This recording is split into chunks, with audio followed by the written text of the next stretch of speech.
Hello, everybody. You are in week 3, and I hope week 2 went well. And I hope that week 2 didn't spook you on the TI 84 because I'm telling you, it will help with some other things that you have to do later on. Um, Last week also was project part 1, and if you have not done it, I would still suggest that you do it. You may not be able to get extra credit. However, you could still get feedback, which will be good for your project that's due at the end of week 14.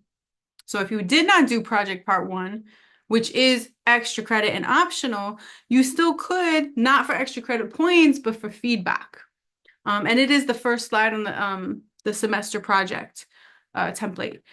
So this week you guys are going into measures of center. So I hope it's a little lighter. You got mean, median mode, mid-range. You have 5-number summary, box plot. This stuff is really, really common, especially in medical. In the medical field, you hear average all the time.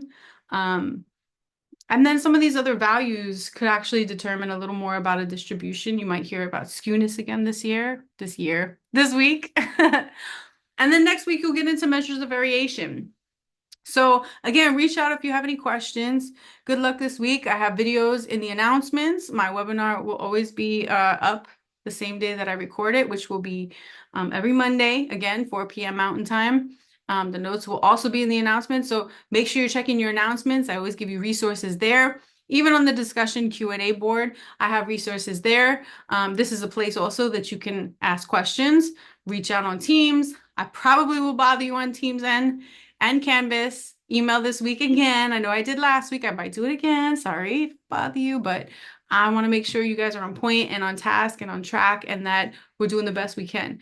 And you guys could do this. So keep pushing. If you have questions, if you get stuck, reach out. You could reach out through Teams chat. You could reach out through Canvas email. I probably will see Teams chat faster, but I do check both every day. So reach out if you have questions. Okay? You got this.